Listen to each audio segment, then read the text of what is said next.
esports fans, welcome everyone to the PCS playoffs. We've had a marathon of games and we are finally here in the postseason. I cannot wait for us to get underway. Hey everybody, I am Pirate Tanks. I am joined today for the opening of the playoffs by Clement Chu, and this is going to be exciting. Before we get into all the nitty gritty, I do want to take a brief moment to shout out our wonderful sponsors. You can see them on the bottom of your screen. They are CTBC Bank, China Airlines, Chunghwa Telecom, and of course, Caliber. Thank you for making the PCS possible. Now, Clement, we have got a couple of matchups today, and we've got a lot of ground to cover getting ready to go into the postseason because 8 teams made it, so we got to find out who's going to be number 1 and number 2 after all of this and send them off to Worlds. Yeah, definitely. The playoffs is the most important time for the PCS. We do not have a regional qualifier, so everything will be settled within the next 3 weeks of the postseason to decide who we send to Worlds and, who of the teams is going to make leaps and bounds and reach their own goals for this split.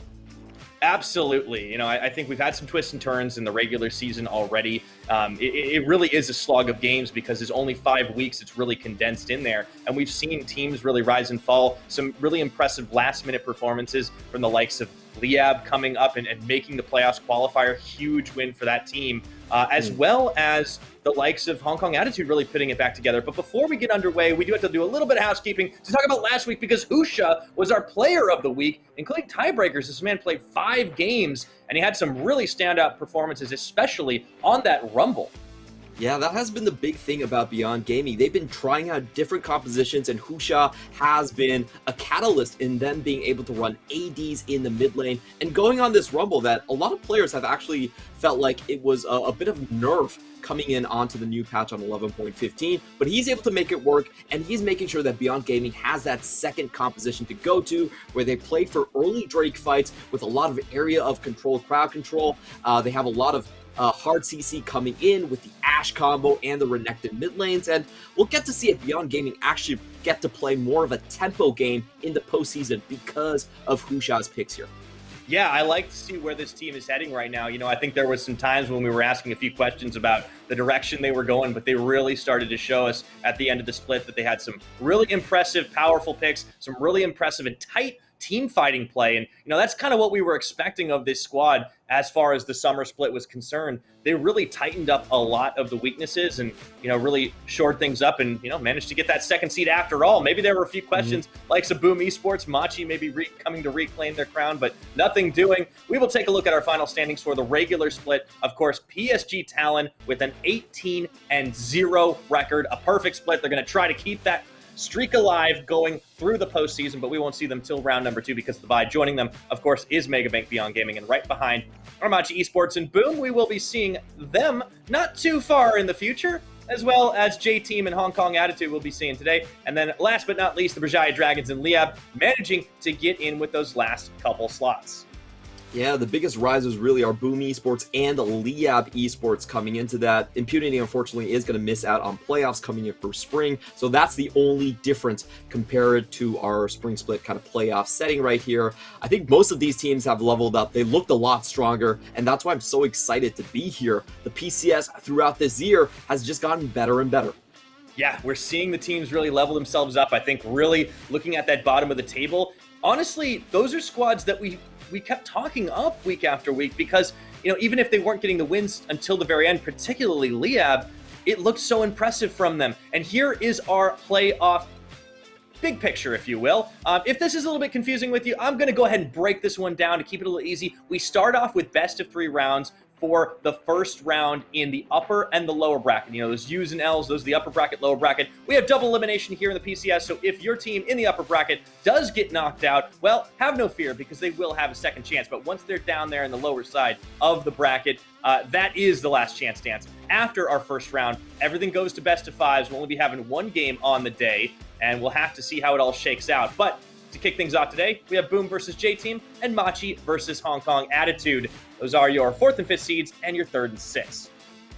Very important to remember that there is no regional qualifiers, so this bracket settles it all. Whoever gets into the finals is going to head on then into the Worlds. So really top 2 are what you're looking at for our postseason. And talking about Boom J-Team, this is really interesting because it is an exact rematch. They played each other on the same part of the bracket in Spring Split as well. And unfortunately for Boom Esports, it was J Team that went ahead 2-1. Yeah, and we'll see if it happens again today. I mean, it's worth noting that Boom, they hadn't won as many games in the regular split, but that tiebreaker did make the difference. Let's take a look at the champions that really made the biggest impact in the summer split. If you take a look at the percentages with which these champions were either banned or picked away, it's actually insane. Like LeBlanc, 96.8% of the time, tying with Viego. And there were a couple of weeks there where pretty much it was just LeBlanc, and everybody just decided to go Lissandra if they couldn't get their hands on her. It's incredibly important today as well because both Mission and Ruby have their most played on this LeBlanc. Going through the rest of the rosters, Xinzhao and Leona are pretty much the most picked in all regions as well. But Viego and Thresh are actually pretty special here. I think PCS as a region does play a little bit slower. We do have more value drafting. So these hyper carries that enable Aphelios, enable things like Ziggs to be played a little bit safer, do show up a little bit more. While in most other regions, we see Lee Sin, Lucian, and Renekton a little bit more. So just a bit of the flavor of the PCS is that we do see kind of these later game drafts, I think, which is emblematic with Boom Esports showing up in our first round as well.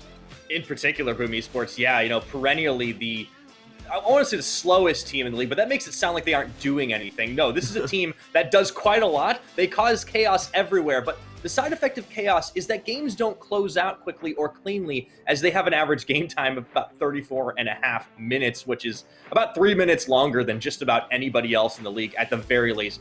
More on your point about champions that really unlock the likes of Aphelios, that's another champion that we've seen so many times in the bottom lane. A number of our top tier bot laners really like to get their hands on that champion and have that solid lane. And, speak of the devil, this is one of the biggest picks on this patch. And honestly, on the last couple of patches, and, Unified, Doggo, Eminem, they all love this champion, and they all have some pretty good success on it as well. The disgusting thing is that there are no real counters to Aphelios. The traditional counters like Varus, like Ziggs, have not really worked out. We have seen just the top teams go for this, regardless of if Thresh is available or not, and regardless if you have the Ziggs open to you. Our top teams are still going to get Aphelios, and a lot of times they're actually able to snowball with this champion. So I think for the lower teams in the bracket, you're going to see this over and over in playoffs, is that it's just going to end up on the ban list. Like, the Thresh might be still there, the Ziggs might be open, but we're just going to ban it regardless. Yeah, that's what'll happen when you get 200 years of collective game design, Clement. It's a champion that's a little bit hard to top, and Unified and Doggo in particular have a completely unblemished record. Now, in all fairness, Unified and Doggo are on teams that win the vast majority of their games, and in Unified's case, it's 100% of the time, period. But all the same, they're really able to put this champion to good use, and again, this talks about patch 11.15. That's not to take into account the fact that on 11, 13, and 14, we saw quite a lot of it as well, even though there was a little bit more variance, the likes of the Varus, the Ezreal, still kind of sneaking in there quite a bit. Yeah, I still maintain probably the best composition is Aphelios into 1-3-1. Now going over to the jungle position, we have a ton of jungle carries in the PCS. Teams that really rely on their jungle to be even more impactful than their AD carries in most cases. And that you definitely get from both Hong Kong Attitude and Gemini. Beyond Gaming, they still rely on Doggo a lot, but for the other two teams, you can see why Viego is so important for them. It's because a lot of the times, you're not really relying on Atlan or Eminem, who's on something like Callista, to contribute as much in the late game, and we do see a lot of these scaling Viego compositions come out. And kind of the crazy thing about Viego is that he's even really strong early game. Like, we just see him being able to snowball picks and snowball kills off of this. And I think he's in a very unique space because he's the only AD scaling carry type left in the jungle position. Not a lot of Nocturnes are being played, maybe one or two by Alex, but that's pretty much it. If you want a carry and if you want an AD in the jungle, Viego is your go-to. Right, it is no coincidence that these players also really favor the Diana if they want more of an AP jungler. But yeah, there's also been the Rumble coming in as well. More talk about that in a little bit. But I think it's really interesting that they're picking it also for some different reasons, right? If I look at the likes of Kongye and Gemini, it's really trying to step up to the plate and carry, and particularly Kongye's case, because that team is pretty much built around his ability to just run away with the game. And that's why you see such a bonkers KDA on his two picks. And obviously you can call that outliers all you want, but that's still pretty impressive performance from the likes of Hong Kong Attitude. Another champion that's had quite a large impact, usually in a lot of counter matchups and global pressure matchups, has been that Camille. Very, very popular choice, especially evenly and interestingly enough, into the Renekton. Yeah, that's the super interesting thing about Camille here. She's not really that popular in other leagues. Most of the time you see things like Lucian, you see things like Renekton really kill her opportunity to get going. But as we have talked about, the PCS in general has a longer game time compared to most leagues. I want to add a caveat is that we actually still have a lot of deaths and kills. So it's a very high action league. It's just the games end a little bit later, and that really gives Camille that window to become a 1-3-1 monster. We're talking about Ravenous Hydra, Sterix Gage, and of course, most of the time it is a Divine Sunder that's being put on her at this point. And once she gets into that 35-minute range, you see her being able to stretch the game out to get these, a lot of times, inhibitors, as we have seen from Lee Kai on this champion. And she's one of those picks in the blue side, especially for the PCS, that a lot of these carries will just pivot to. You don't really have to worry about counter picks as much if you know you have a late game plan going in for you. Yeah, it gives the teams insurance in a league that does take its time a little bit. And, in particular, we'll be getting into the matchup very shortly. I think that's always a good strategy against the likes of Boom. And, actually, speaking of, we are going to get into our first lineup. Boom Esports will be starting Holo today. Joining him on the Rift will be Rocky, Ruby, Wako, and Pop. And just a very satisfying lineup to talk about. And, there's a lot to like about what this team has brought to bear. They really, I think, honestly surprised a lot of people with some big upset wins and showed that they were the real deal, could play up at the top of the table. And they've really made their roster work for them. Some swapping of the jungle position. Holo certainly seems like the better player overall on paper. But, Ruby's really leveled up over the course of the split. I like what Rocky's brought to bear. But let's talk about their opponents, because J-Team, J-Team is a team that I think they value stability a little bit more than anything else, less of that explosive growth. They are, of course, Rest, Hana, Mission, Lilvi, and Woody. And J-Team have been known for the team to just stomp over others in the lower side of the bracket. They just speed run the bottom half of the league, but they have had quite tremendous difficulties against the upper half. They haven't had a single win against the top three in Machi, Beyond Gaming, and PSG. So Boom Esports is the only team which I consider them quite lucky to find themselves against in the bracket, because they actually have 2 wins against them in terms of the regular season and only lost in the tiebreaker here. J-Team does outpace Boom Esports, which is coming in at 34 minutes in game time and is the slowest team in the entirety of the PCS. Now, taking a look at this team stats right here, we will notice something very important is that we do have J-Team that is a more early objective focused team. That is where they do tend to snowball quite a bit. If we look at Mission's pick, he's actually going on a lot of control mages, trying to hold their formations together, going with things like Aphelios and Ziggs in the backline and try to play a front to back. While on the other side, Boom Esports actually does get things going a little bit sooner, despite their longer game time. They have a very high first blood rate with both Alex and Holo, and I think that's going to be the big breaking down point for the much of the early to mid game. Is, are you going to see Holo being able to out-muscle Hana in the gank department, and will J-Team be able to smoothly go into the first Drake fight? Yeah, that's always going to be the question. J-Team, they will like to keep Boom on a leash as best they can, but Boom is a team that is very hard to get a handle on. Starting off in the picks and bans, a lot of jungle choices removed already from the pool, even dipping into the Volibear. Clearly, it is kind of all about Holo versus Hana, and we'll see what Boom go ahead and grab here with so many choices eliminated. I do want to mention the Syndra here. That's a very critical pick in last split's playoffs, where we saw Mission just go on to 3 games of Lucian and absolutely destroy Boom Esports on it. So it really is about the tempo game that Boom Esports is more afraid about when it does come to the J-Team squad. Boom Esports, true to their namesake, they're going to go for a demolitionist specialist and a late game carry in the Ziggs. But we have talked about this. In the PCS, people really are not afraid of just bringing the Aphelios into the Ziggs matchup. In fact, that's actually been one of the stronger matchups for Aphelios, regardless if that's the way it should be working or not. It is what we have observed. Yeah, and we'll have to see if it doesn't get picked up on this last rotation here for J-Team, if Boom, opt to add it to the ban column as has been predicted. Trundle will join Thresh on the J-Team side. This, of course, is a Hana special. It's not just him. Trundle has been picking up steam across the league, but I do like this. You can get a little bit of interruption. It's the kind of thing that is enabling you to gank a Ziggs a little bit easier than most other junglers because of that pesky disengage factor that he has. Leona is going to join Waco's Ziggs in that bot side. And we're going to get a Graves into it. This is something we have seen a couple of times as an answer. And again, the jungle pool has been dipped down a bit. Hollow's already piloted this champion once. I gotta say, I love what Boom Esports are picking right here. They are basically calling out J-Team for locking in this Aphelios, and they have drafted themselves backline Axis. It's almost impossible to tank a collateral damage and a Mega Infernal Bomb going into your backline. Like, tanks cannot prevent that from happening. So Boom Esports are spotting the trend that really was a downfall for J-Team against the elite top, is that in teamfights, a lot of their immobile carries just get sniped out of nowhere. We saw this multiple times with Little V and Mission not being able to contribute in teamfights. In fact, in the last week, there was a game where Mission and his Orianna didn't get a single cast off for multiple teamfights, and Boom Esports are all inning on that fact with this backline reach composition drafted already, this high burst composition. Yeah, I really like what Boom have brought to bear right now, and for the J-Team, they are sticking to, a bit more of a tried and true, but we'll see if they end up falling into a trap. 2 top laners already banned, the Set, and of course the Jace following on. See if J-Team continue to try and hammer away at Rocky's champion pool.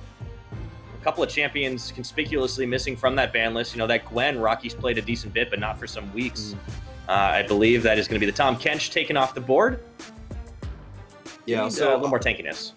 I think with the current draft, J-Team are okay with Gwen going on to the other side. Rest has played a lot of Kennen, and we might have some misgivings about the Kennen composition, but I feel like in this scenario where you're looking at 2 also rather immobile carries in the Ziggs and the Graves, Kennen's actually a pretty decent pick here to just equalize that. So they're happy to give up the Gwen here. J-Team, I really like what they're doing, picking up LeBlanc. This is a denial against what Ruby likes to run, and it's also that just tempo factor that has made J-Team such a good matchup against Boom Esports. Now, to mention this, we cannot select Action. He's banned all the way through World, so... But teams can still troll by flashing him. Yeah, so it's not really going to happen. Yeah. No, they already got a jungler. It's going to be the Ruby Vladimir. Okay, we haven't seen this since week 1. Ruby going right back into old habits, it seems. All right, I didn't really want to see this. It is in theme with what Boom Esports wants to do, and that's backline burst damage. You can go into the backline with the troll pool coming out here, but it's not exactly a great matchup against the LeBlanc in terms of leaving lane. The LeBlanc a lot of times is going to be able to be on the first move, so you can't really stop her tempo. Though I will say, going close to level 6. Vladimir is going to be able to shove the LeBlanc in over and over again. It's just the early phase of the game I'm a little bit worried about. And then we also have the Camille coming in. So honestly, this is such a great composition from Boom Esports. There's a lot of scaling. There's a lot of teamfight explosiveness that comes out. If you think about the Hextech Ultimatum, they can fly onto someone and then just pile in their damage onto that single target. I expect Lil V to just be, completely blown sky high multiple times this game. But another great answer coming in from Rest. This is the combo breaker that a lot of teams have been using. You take someone into the death realm, then you can also take away their ability to impact the game. Like the Camille comes down, you take her to the death realm, the Hextech Ultimatum actually disappears. So that allows Lil V to get an escape. Yeah, I really like that, actually, trying to deny a lot of the explosive potential that Boom can bring and keep Lil V in the matchup. It seems like J-Team, they found at least a couple of answers here, but have stuck mostly to their own guns. For the Boom side of this one, it seems like they have a pretty telegraphed strategy, Clement. But, Boom, they do really thrive in a lot of these crazy skirmishes. I wonder if they can throw J-Team off balance. So personally, I actually favor Boom Esports composition a bit. I feel like the way they play is much simpler. You just go into the backline, you blow someone up, and then you clean up afterwards. So that's a tried and true strategy. On the other hand, I'm not sure about J-Team. I feel like J-Team's late game is kind of difficult to execute because it's mainly about protecting Lil V against a composition where you ideally want a couple more carries. Mission's LeBlanc in late game teamfights has not been as impactful as we might have hoped from what we have seen in the last weeks. And if you think about how they execute this teamfight, composition in the late game, it's not clear to me. I feel like J-Team with this composition, despite the Aphelios, their best chance is actually to snowball from start to finish. And that can definitely be done against a pick like the Vladimir. Even though you are in the pool, you cannot go over terrain. So the pillar still works on you. Yeah, the pillar kind of comes all the way up to the ground, apparently. And for the side of Boom, I think trying to count on snowballing is always going to be a little bit tough against a team that really does have long games in wins and in losses. But we'll have to see if J-Team can take them out. Now, J-Team do have the positive record against the squad. In the regular season, they did get the 2-0 over Boom. However, the tiebreaker was a different story. So I think that this is certainly going to be an interesting game one. It should really set the pace for things. The big question mark in my mind is how well Ruby will pilot this Vladimir, because we saw two night and day performances from him on this champion in week one. An absolute stomp and then just nothing. So there's a bit of a coin flip action going on in that mid lane. I'm going to keep one eye there for sure. Yeah, I think the main thing about Vladimir is just with the nerfs to Phase Rush, his backline access has been cut quite a bit, and usually in the mid lane, you're not going to be able to run a Ghost either, so we'll see what he brings right here. Indeed, this is what we've seen from Ruby. He does go for the Electrocute, more burst damage, but that does make his team fight a bit trickier. He's going to have to use flashes a lot of times, and he's going to have to come in on odd angles, or else I do anticipate J-Team being able to keep him out against the Aphelios. We're going to be taking a look at the runes right here. Pretty standard across the board. Outside of Holo's build right here, we do have a Phase Rush, and I do think that's just the fact that he's going up against Hana. It does allow him to escape a bit easier. And we also see Hana with the Predator build. Now, this was a build that we were a little bit suspect earlier on, but Hana actually played this to great efficiency, just a ganking Trundle. You know, Trundle doesn't farm up really well, so giving him that Predator allows him a couple more ways to play the game. Usually Trundle tries to do the jungle 1v1 duels, but a lot of times he can't really catch up to these ranged champions as well. So the Predator here I think does make sense, and it has been successful for Hana in the past. Yeah, J-Team's certainly going to trust to their own level of comfort as we get things underway here, but no shenanigans from either team. I do like that, you know, no chance is really taken by getting those early wards and trying to prevent any sort of cheese invade, as Hana starts on his red buff and Holo does the same. I do want to mention here that we have a Ghost coming in from Rest.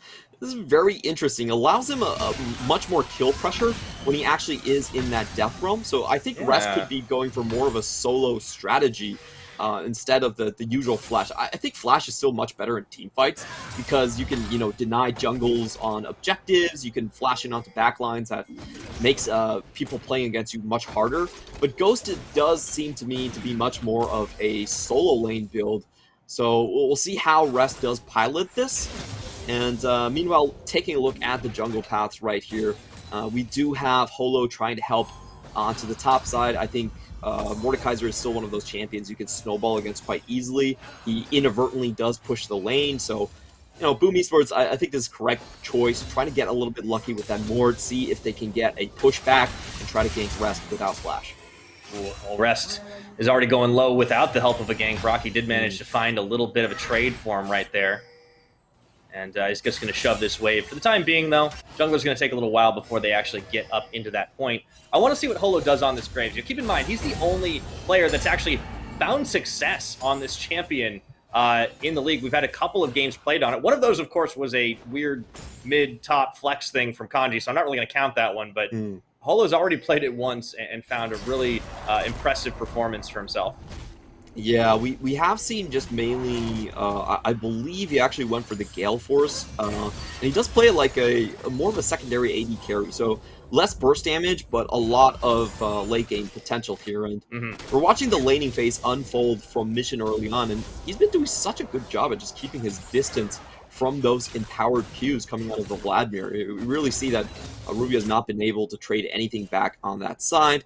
While in the meantime, Holo, as we expected, getting the push out from the top side and trying to punish Rest with this. We do have the pings coming down and Trundle going over, so Hana should be very well aware that this is happening. We could get the sparks flying early on. Yeah, 2v2 under tower, always a bit of a dangerous proposition. Holo is not going to get spotted just yet, but there's a ping there. I think they know something's up. Hana actually just going to come straight through into the lane, and it might have a bit of a false alarm, although Rocky, if he gets baited through, there are not yet any Boom Esports wards that close. Scuttle is about all they have, and Rocky might want to be a little more careful right now. Yeah, this is This is really hard for Trundle. I think Camille, just because of her hook shot and the interaction with terrain, she pairs really well when the Trundle is on her side. But when you're trying to gank her as a Trundle, your pillar actually acts as extra terrain for her to get away. So yeah, it's not exactly easy to do. And, you know, definitely Rocky had spotted Hana going up there. Don't expect the gank to come down. It's pretty good pathing here. And I do want to correct myself here. It looks like Holo is going to go for the armor penetration build, the lethality build. So this is more in line of what we were talking about Boom's objectives with this composition, and it's backline access against Lil V just to blow him up. Yeah, I think it's a nice adaptation. You know, of course, when you're facing off against different compositions, you do want to adapt a little bit, but certainly want to keep an eye on how these junglers move, because I think the ganks are going to set up a lot here as Hana does look to come in. Ruby was very far forward pushed, but you know, that's another thing about a Vladimir. Very hard champion to gank. They're going to bring Woody to the party, but it looks like it's just going to be the Infernal start. And this is kind of the J team special. They are the third best team at securing first Drakes on the map. They do like to play their laning phase quite steady, so not a lot of action, not a lot of turbulence, and they just use priority to get to this spot. Now, Boom Esports can contest, though, and they are going to do so through the pillow. Ooh, yeah, try to get that smite fight down. Doesn't end up happening. Ruby is going to be in some trouble here as the exhaust is on. He will pull away, but it seems like it might only be a matter of time. Not going to burn his flash. There it goes, but still gets first blood admission. Well timed. Yeah, that was kind of weird from Ruby because they were getting basically surrounded from all sides, and you didn't even see the bottom lane for Boom Esports come into that fight at all. So I guess that was just a miscommunication on Ruby and Holo's part. It didn't look like Wako and Pop were in any position to really contest that. So they just kind of wandered river, got sandwiched in the 4v2, and that was a very late flash from Ruby. You know, you can't really flash in the pool, but still, I felt like he should have just gone over the wall earlier and just called it quits. Yeah, it seemed like there was, you know, not just miscommunication, but it seemed like Ruby really wanted to go in a little deeper with that. I do like that Holo was able to go up and, you know, more or less safely try to contest on the smite, but Hana just quicker on the draw. But J-Team, you know, they grab the objective, they grab the kill. A little bit trading down bottom as Pop actually goes in. That's a nice little bit of trading. But Pop is going to pay for it. Lil V really punishes him heavily. And now it might be Herald time for Boom Esports. I think that's what they're setting up for in the next minute. Yeah, we could see them just doing a full trade top lane, and this is a strategy that is very viable if you have a champion like Ziggs. If you want a full trade onto the top, it's actually possible. You get the Herald charge down, Satchel, and that's instantly first tower. So we actually have seen a lot of teams, when they get the Ziggs, just do that. And if you look at the bot lane, they're not actually in a great spot. This is the thing we've seen with Ziggs is, yes, in team fights, he is a counter to Aphelios, but in terms of the laning phase, really not so much. Haven't seen a lot of the Ziggs lanes actually come out on top. Yeah, it's really been just trying to have that sped up tower pushing game, courtesy of the Rift Herald, getting the combos, accelerating the gold, and moving out of the laning phase rather than actually just straight up winning the lane. Usually we see, you know, other champions doing the crazy trades. It's the Varuses. You think of Varus as like a safe champion that can sit back, but you know, the way some of these players play him, he's really quite the sniper. Yeah, definitely has been the case here, so we'll see if they decide to rotate further, but it does look like J-Team has actually gotten the drop. They had the shove earlier in the bot side, and Wako stayed for the wave, so he's basically shoved in about 9 minions, so it is going to give J-Team a lot of time here. I don't think Boom Esports should try to contest at this point. There's no flash on Ruby, which means Hemoplague doesn't really have a delivery system. So we'll see how Boom Esports take this, but my guess is that they should be backing out. Oh no, they catch Holo right in between pops. It's going to be a big collateral damage here as everybody is joining this party. Mega Inferno Bomb even comes from downtown. Only clips on to Lil V, however, and the Herald still aggroed between. That's low health bars, but cooldown's already burnt by Boom. They're going in for round 2. A bouncing bomb comes flying, and this one's really up for grabs as it gets stolen away by Holo. J-Team honestly just let themselves get bullied, and now we're going to go in for round 3, it seems, as Woody gets locked down by Rocky and taken down by Wako, and Rest is on, looking for that Death Realm. Rocky's going to be sacrificed, I think, for the greater cause, but Rest should fall as well. It's just tit for tat, back and forth trading. Boom love the chaos, and they get out ahead so far. Oh my god, that was disastrous from J-Team. I don't understand why J-Team didn't turn around and full fight this because Ziggs was so far away from the play. They actually got the first hook here. I felt like they should have dropped aggro completely on Herald to chase down this fight, you know.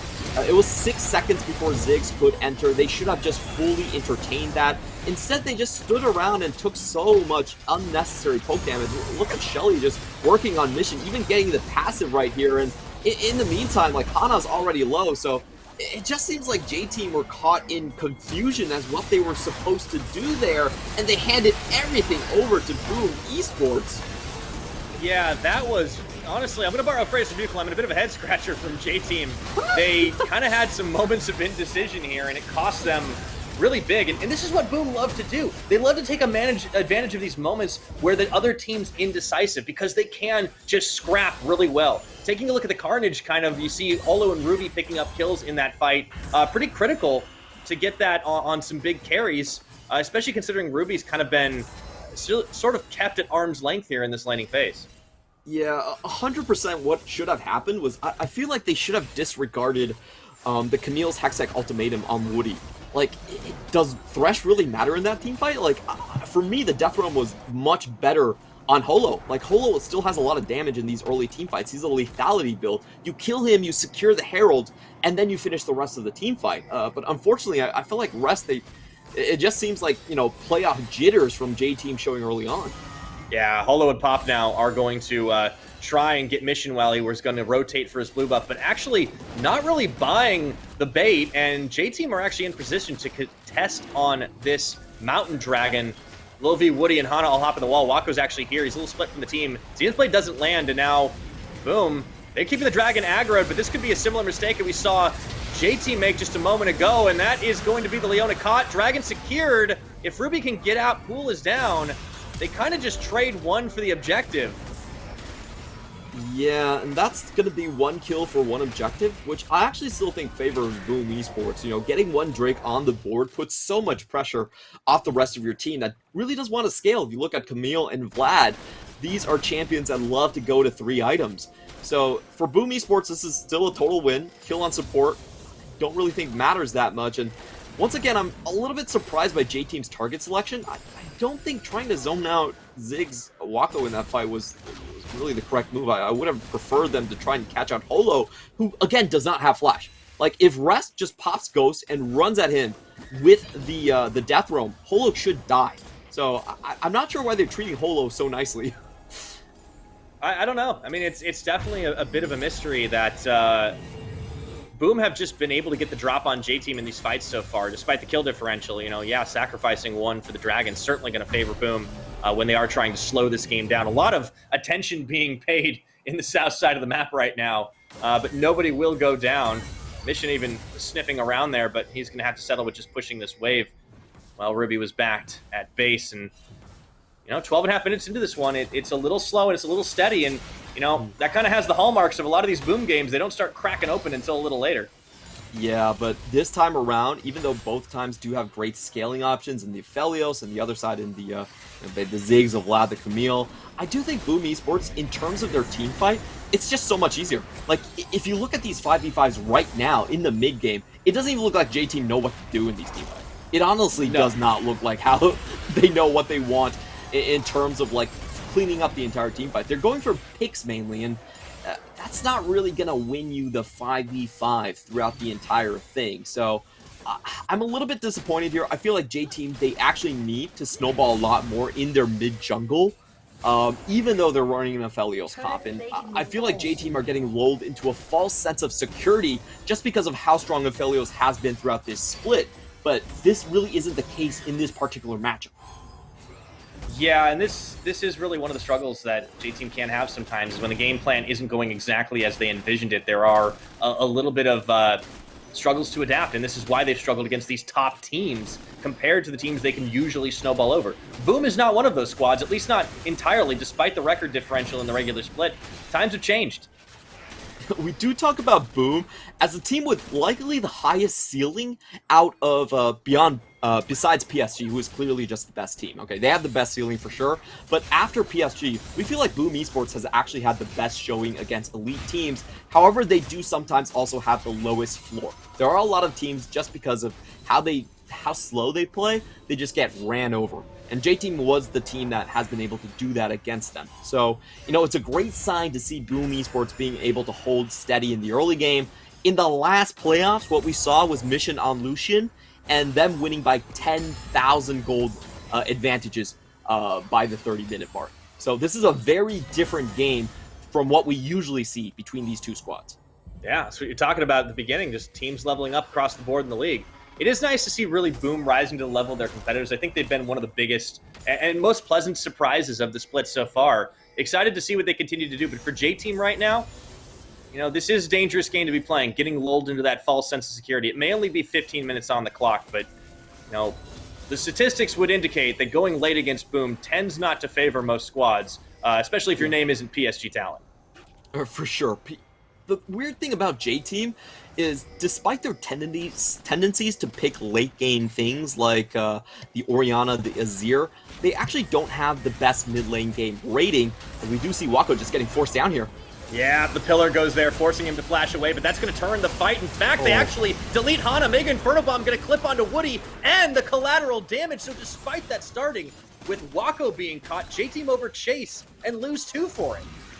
Yeah, very unfortunate. They get their comp completely pulled out, and they falter on the execution. We saw the chains coming from the Mimic miss by Mission, and also the Moonlight Vigil went wide. So they not only missed the kill, they got completely pulled out, and it was very easy for then you saw the combo that we're talking about from Boom Esports to just delete their members. Nothing Woody could do. He even had his flash there, but was still picked off by the Leona. We'll watch that again.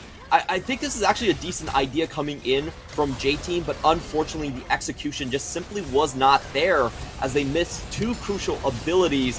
Hana goes down. He still had his flash here, unfortunately not respecting the Leona enough. And Boom Esports, I hate to say it, but J-Team, I really do think they're a team that sometimes overthinks their situation. If I was looking at the Ziggs, I probably would have just went for the Varus pick, but in they go, and they will get rewarded. Yeah, they actually did manage to take down Pop, and Hana takes the Lantern Express out of there, so at least they're still able to get some damage down. This does open them up for an advantageous position in this Dragon fight. Boom, the question is, will they fight for it despite both top laners having teleport? Is it important enough? Hana's a little bit low here. If Holo wants to wait out that pillar, does do a good job of dodging out the hook, and Ruby even threatening to look to delete Hana. That's going to be the smite away. Mega Inferno Bomb comes a smidgen too late. Oh, that was a dangerous Dragon Dance. Yeah, Hana was actually incredibly safe right there. That was pretty well played on his part. He did have the Subjugate to instantly heal back a lot of HP, and also the Smite there to boot, so it's actually completely safe, and J-Team do get rewarded off of this pick. I think that this is how they need to play the game. In terms of 5v5, it's difficult to see how they actually come out ahead. So going for these 2-man games between Mission and Hana, I think is the correct move for them, and something I do want to see a little bit more on the side lanes. Certainly one way for J-Team to really get back into this one. Ooh, Ruby actually gets stunned up into the pool. Is going to have a little bit of trouble. Forced to pop that belt just to speed his way away. Now, Vladimir wants to hold on to his flash as much as possible. Ruby has been hesitating to use that, but he doesn't get punished too heavily that time around. Yeah, he does hold on to the flash as well. I think if the pillar did get the knockback, then he probably would need to burn that flash, but unfortunately for Hana, didn't work out that way. I think it's about time that we take a little bit of a look at the items here. Okay, it should be okay. A couple of interesting things to note is we do get the Immortal Shield Bolt coming out from Lil V. This is typically the case when you're going up against a composition that has even longer range than the Aphelios. And another thing I do want to track is how we are going to see the top lanes build here for Rest. I do feel like he's actually trying to go for more of a split push oriented build right here. Does have the Seeker's Armbar early because of the double AD coming out from the jungle in top position. And, we have seen kind of like builds that are more focused on attack speed in the past with the Nashor's Tooth. If you want to go more into side lanes, taking this is less important. Being able to win the duel is what is going to get your kind of play style ahead if you want to go on that track. Right. Of course, Rocky's going to try and match on the side lane pressure, as a Camille is wont to do. You already see the makings of the Ravenous Hydra coming in there, in addition to the Divine Sunder already finished. But yeah, Mythic items pretty much finished all across the board. No surprises there, 19 minutes on the clock. And Boom keeping this lead very slim. It's pretty much all, like, tower gold. Ooh, be trying to bait mission there, as Holo is waiting in the wings. It's a little bit tough to dive a LeBlanc at the best of times, but, you know, kudos for trying to set up for it at least. Holo is pretty fed at this point, honestly. A 2-1 and 2. And I like the play here to keep LeBlanc just sectioned off from the rest of the team. They're throwing multiple members at her right now, and that just means that Mission doesn't have any potential to get out of vision and to create picks. So Boom Esports definitely very aware of J-Team's win condition, although you could argue the execution could have been a little bit better right here. Ruby taking everything in the face, but it doesn't matter. He's going to heal up. Yeah, he's Vladimir. You know, there's a lot of champions in this game that have very deceptive health bars. I just realized, especially the likes of that Trundle and that Vladimir. This is going to mean J-Team. They actually muscle in on the jungle to steal away a quick blue buff, and this will set them up to try and control this top lane. Rest pretty easily solo pushing it with the time advantage. So kind of it's a bit of a handshake situation here at the 20-minute mark, but Rocky's not going to give this one away without a fight. Level advantage on Rest. He can just shrug off the damage from the tack sweep. Yeah, I don't think this matchup really goes into Rocky's way until he's probably done with the healing item, Ravenous Hydra here. Mordekaiser incredibly powerful as just a duelist earlier on, and it is because of the fact that Indestructible has been buffed in the recent patches. You get 15% extra damage conversion onto that shield, so it really helps him in these 1v1 situations. However, we have seen a really cool interaction between Camille and the Mordekaiser, is that if you actually use the Hexic Ultimatum at the correct timing, you can take away the Death Realm completely. Like, it just goes on to cooldown. Which is huge, right? Like, I mean, it's difficult, but that's such a big turn for either team fights or a duel. Yeah, it's definitely possible to just get that going, and then, you become untargetable in that, and I think you can't just cast it again coming in for the Mordekaiser. Not 100% sure on that matchup, but I think that's how it works. But, just getting that extra lead and forcing him to go into another animation can mean the difference between winning or losing those trades. We have seen very close team fights already. Recapping this game at the moment, it's so back and forth. It's so close. Looking at the earliest playoff games that we did have, 4 in the opening rounds, 2 in the upper and 2 in lower bracket, I honestly felt like this was our closest on paper. I know this is just game 1 already, but I think this is very emblematic of it. Gold lead pretty close at the moment. J-Team, they did want to snowball perhaps a lot more and haven't really been able to do it. In fact, actually, Boom are getting the drop on them on this Ocean. So Soul is going to be very delayed for J-Team to try and contest here. But it is game 1. If you want to put it up to jitters, sure. They're minor mistakes, but minor mistakes at this level of play certainly can cost you. Yeah, I definitely agree with that one. I think it's very clear from J-Team's early fights that they're not really sure how to play the 5v5s, and right now Rest doesn't have a solid lead over this Camille. The side lanes are going into Boom Esports' favor. This Vladimir pick is actually working out, surprising enough to say. Day 1 Ruby. That's the thing. It's always in the pocket. I like that when there was so much focus. Ruby's one of those players that never really played the Syndra when it came into vogue, and he's just a little bit different. There are a number of mid laners in this league like that, where they have their specific pocket picks. Yes, I'm thinking about Moonblack's Heimerdinger again, but, there's a reason they work out so well, and they often draw bans. Yeah, for sure. That's the fun thing about the PCS, is that every team does have a little bit flavor compared to what is normally played in the meta. We are going to see Flash. That was a great pillar. Yeah, very well done. Actually, just catching him, and I believe it stopped the animation for him to get off of that. Usually, you can interrupt Camille hookshot when she is already in the second half of the activation. So very well timed in by Hana. They do get a solid lead here. However, that looked a little bit risky for Lil V. I was worried for his health right there, as a satchel charge can interrupt the Dark Passage. Got to be a little careful about that one. Lil V, I think he's probably had, he's been, on red alert this entire game just because of the way the composition is designed to try and blow him up. And so far, perfect record. Can't blame the man. But the fight really shifts on the front now, because as we crest that 24-minute mark, Baron Nashor starts to look a lot more feasible for both squads. And I feel like Boom are going to be the ones that want to try to initiate a fight. They're one of those squads that are totally unafraid to just full on turn on the gas and go for the fight. Whereas J-Team, they're playing like they want these picks. They're playing like they don't want the full 5v5s. I wonder how they're going to respond to Baron pressure. Yeah, I do actually agree with your idea of Boom Esports just starting up the Baron first. And when you're on red side, already positioned in River, what it forces the, when you're on blue side, already going into the Baron topside River, what it forces the red side team to do is they actually have to walk through a choke. And when your full team has area of effect damage going down on the other team, that's very deadly as a proposition. So I feel like J-Team, they need to set up this river. They actually need to fight for the left side. They cannot be late on the objective. And just imagine their team trying to walk down through that raptor ramp and Lil V try to make it alive through it. I don't even think it's possible, really.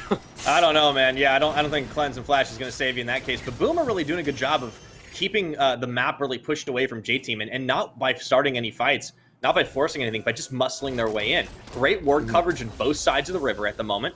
J-Team's contest has not really gone that deep. And I love that they've sent Ruby on the side lane. Both solo lanes have their teleports available. Pretty much everybody in the game has teleports available right now. And it's hard for J-Team to really contest it. You saw Rest getting zoned out. Yeah, it was not really possible. He has not gone the upper hand here, and a little bit to my surprise, he has gone for the more teamfight-centric build. He is going to go for the Zanyas instead of possibly the Bramble Vest and going for the Wit's End, which I thought was on the cards given his build. We'll see how Ghost actually works in teamfights. Honestly, for Mordekaiser, I still prefer Flash in teamfights. I feel like it has a lot more potential for picking people off. But I guess if you're going against Wako, it doesn't really matter. You're still going to get his Flash. That's fair. Yeah, it's the Wako special! Yeah, well, that happens. But I also have been impressed by Hana's ability to just absolutely yoink flashes away from people with really well-timed pillars. I mean, we talked at the beginning of the game how Trundle pillar can actually backfire against the likes of a Camille, but we saw earlier topside he actually forced Rocky to burn flash and get away. And, every little bit counts when you're trying to set up timings for these fights. Again, Baron's going to be big. There's also another Ocean Dragon spawning. Either team getting this will mean soul point, and that's actually pretty huge, not just for J-Team, but for Boom too. For sure, and you can tell how important this next fight is. Look at the build on Lil V. This is immediate power at the expense of 3-item completion. He is going for Stopwatch, and he's also going for an Elixir. So this is a must-win teamfight for J-Team. They realize that they do not have scaling potential later on compared to what Boom Esports have, and they're about to go all in this scenario. But Pop is the one that starts this off.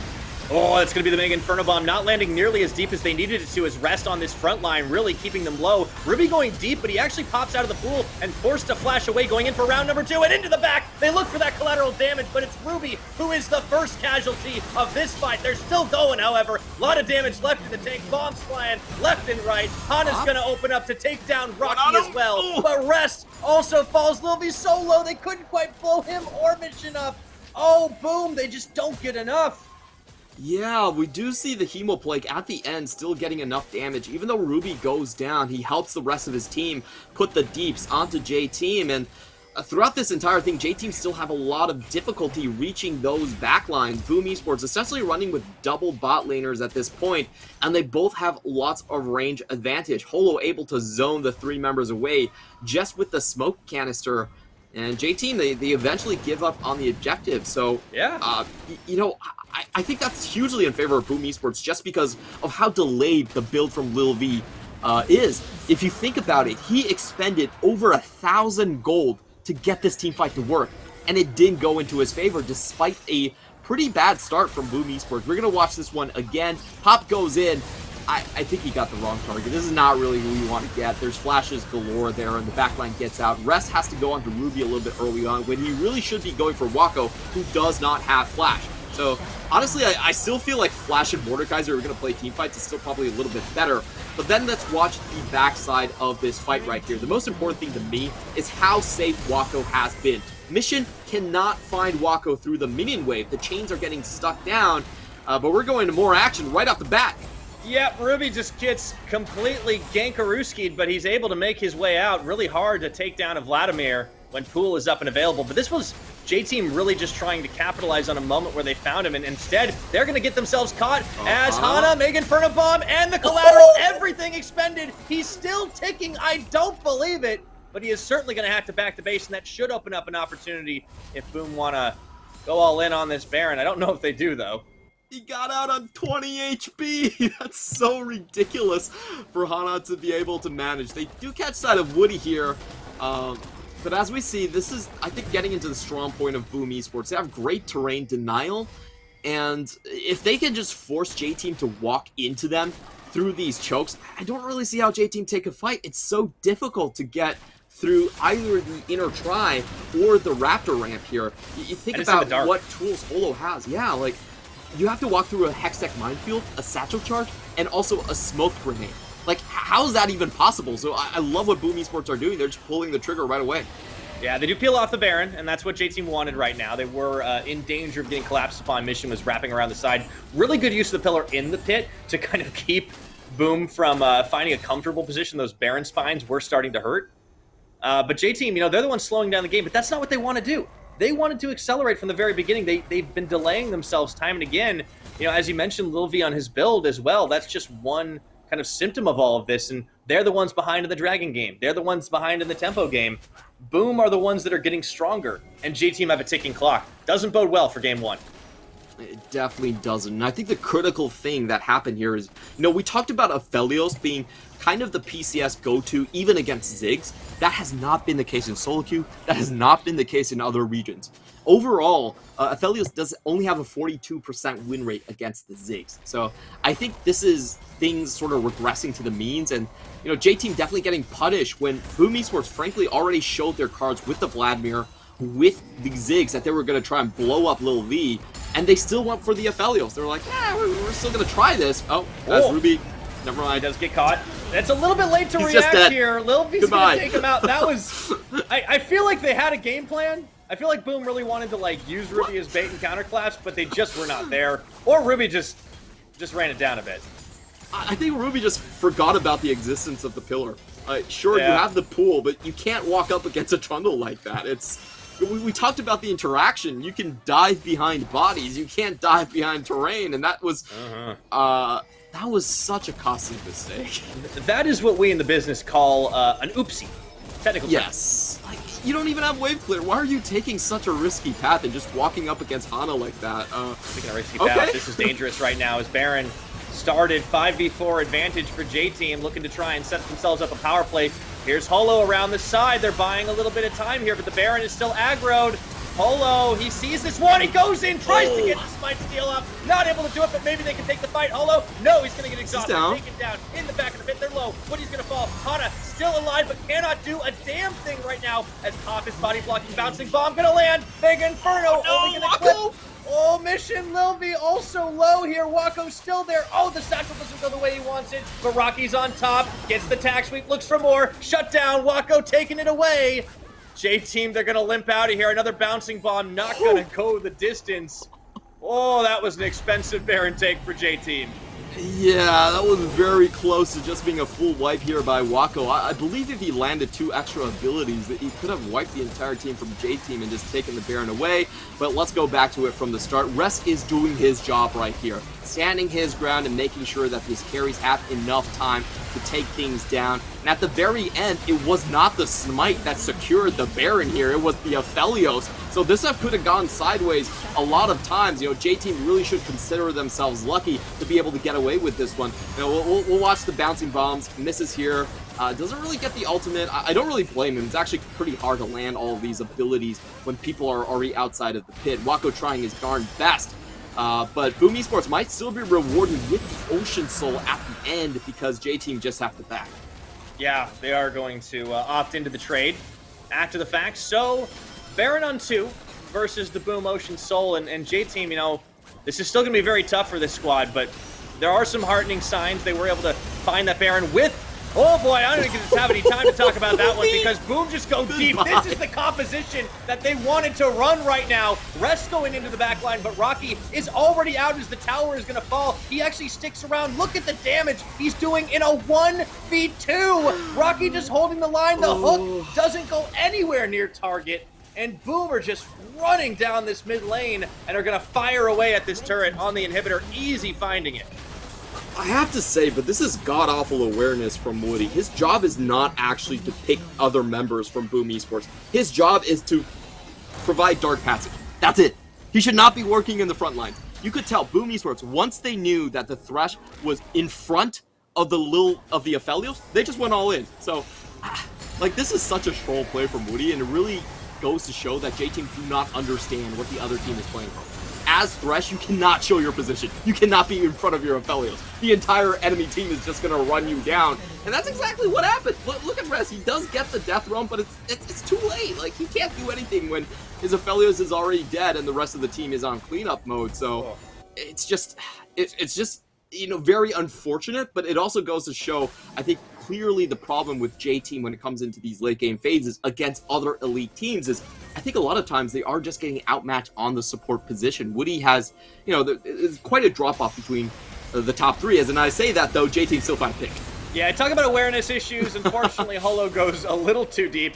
You know, at least, you know, I think there's cold comfort for Ruby. He's not the only one on his team that just face checks. But still, they're going to get something for this because Rocky uncontested on this bot tier 2 turret. And, you know, Rocky, at this point in the game, he's starting to look like a Dr. Mundo. He just can't die. Yeah. His build is very ahead, and if you look at the builds right here, it's very apparent that Rest is trying to do damage control. He's trying to be tankier in the front line. He's not really contesting any of these silent plays at this point. He's just trying to survive and buy time for the Aphelios. So we'll see if J-Team learn from their mistakes, especially Woody, and we'll try to, you know, pay close attention to his positioning. What he should be doing is staying behind Lilvi. He absolutely needs to do that.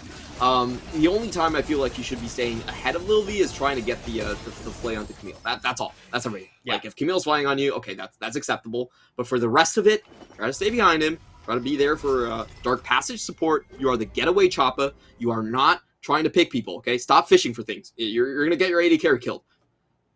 Yeah, Woody definitely needs to take a few steps back and maybe a few steps beyond that, but he's going to run out of room pretty quickly. Boom are going to be pushing in, and, you know, one thing they've done great this game is really just vision denial.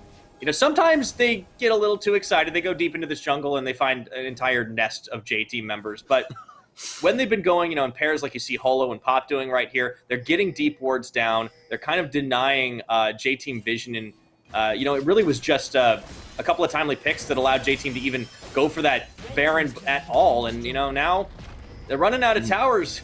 That satchel charge is going to start becoming a real problem for them very shortly. Another hook goes in onto Holo, and that box was just useless. Yeah, they're going to go deep.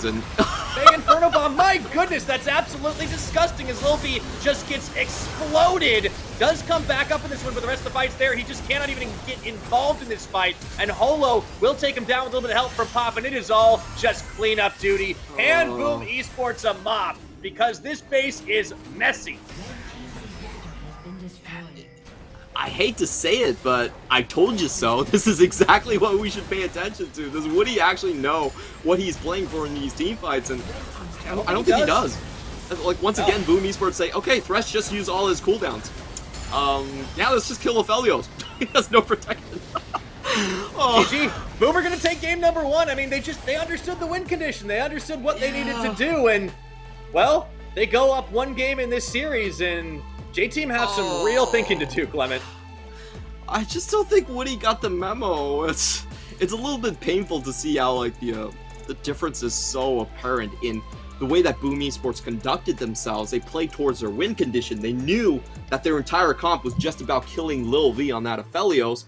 While on the other side, I don't think Rest or, like, the rest of the team on J-Team knew what they were supposed to do. I feel like in 5v5s they were just completely lost. They had no win condition going into the late game. So I don't know. It's like sometimes J-Team does this where they try to go for scaling drafts and they try to play out on autopilot, but I think they need to be more nuanced than that. They have to look at the matchups that they're actually in.